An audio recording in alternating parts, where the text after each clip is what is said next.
Hello, ഇതെന്താ സംഭവം എന്നായിരിക്കും ഇപ്പോൾ എല്ലാവരും വിചാരിക്കുന്നത് അല്ലേ? ഒത്തിരി സിമ്പിളായിട്ടുള്ള ഡിഷാണ് കേട്ടോ അത്. ഇത് പച്ച മാങ്ങ ഉണക്കിയതാണ് കേട്ടോ. കഴിഞ്ഞ വർഷം മാങ്ങയുടെ സീസണിൽ ഞാനിത് ഉണക്കി വെച്ചിരുന്നതാണ്. മാങ്ങ ഉണക്കിയത് വെച്ചിട്ട് നമുക്ക് ഒത്തിരി ഡിഷൊക്കെ ഉണ്ടാക്കാം. ഇന്ന് ഞാനൊരു വെറൈറ്റി ഡിഷ് ഉണ്ടാക്കാൻ പോവാണ്. ആദ്യമായിട്ട് നമുക്ക് ആവശ്യത്തിന് പീസ് എടുത്തിട്ട് ആദ്യം വെള്ളം ഒഴിച്ച് കഴുകിയെടുക്കാം. വെയിലത്ത് വെച്ച് ഉണക്കിയത് കൊണ്ട് അതിനകത്ത് പൊടിയുടെ അംശങ്ങളൊക്കെ കാണും കേട്ടോ, അതുകൊണ്ടാണ് കഴുകുന്നത്. ഇനി നമുക്കിതൊന്ന് ഒരു ഗ്ലാസ് വെള്ളം ഒഴിച്ചിട്ടൊന്ന് കുതിരാൻ വെക്കാം. ഒരു 4 മണിക്കൂർ കുതിരാൻ വെക്കാം. നാളെ ഉണ്ടാക്കണമെന്നുണ്ടെങ്കിൽ ഇന്ന് രാത്രിയിൽ നമുക്ക് കുതിരാനിടാം കേട്ടോ.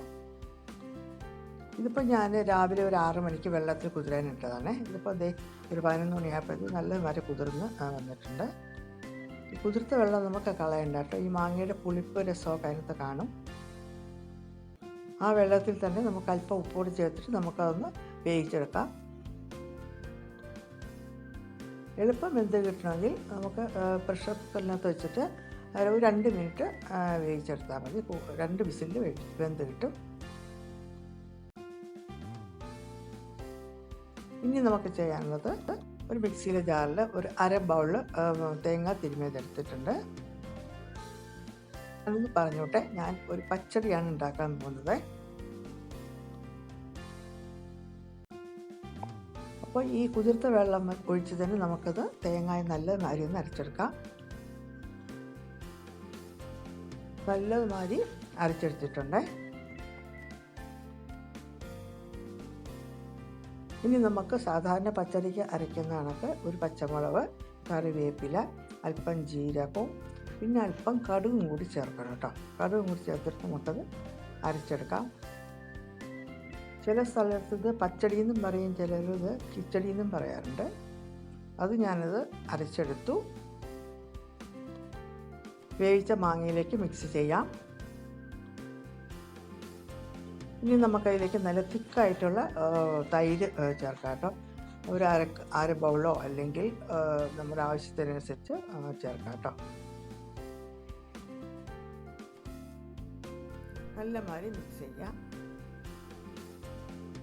എൻ്റെ ചാനൽ സബ്സ്ക്രൈബ് ചെയ്യാത്തവരുണ്ടെങ്കിൽ അതും കൂടെ സബ്സ്ക്രൈബ് ചെയ്തേക്കണേ.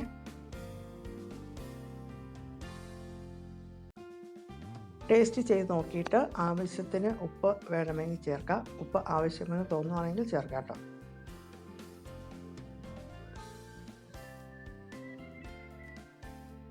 നല്ലമാതിരി മിക്സ് ചെയ്തിട്ട് ഗ്യാസിൽ ലോ ഫ്ലെയിമിൽ വെച്ചിട്ട് ജസ്റ്റ് ഒരു സെക്കൻഡ് ഒന്ന് ചൂടാക്കിയെടുക്കാം.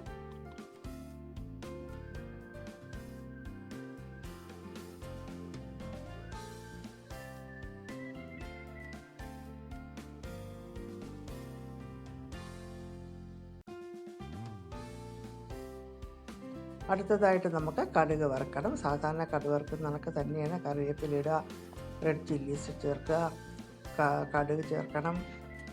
എല്ലാം ചേർത്തിട്ട് നമുക്കൊന്ന് കടുക് വറുത്ത് വാങ്ങാം കേട്ടോ.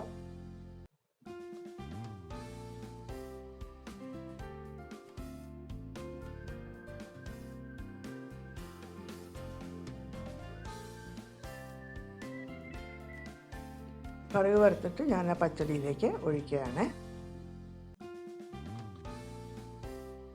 ഇത് മാത്രം കൂട്ടി ചോറ് കഴിക്കാൻ എന്ത് ടേസ്റ്റ് എന്നറിയാമോ? അപ്പോൾ ഇതെല്ലാം ഒന്ന് ട്രൈ ചെയ്യാം കേട്ടോ. ഇതൊരു നൊസ്റ്റാൾജിക് റെസിപ്പിയാണ്. Okay, by.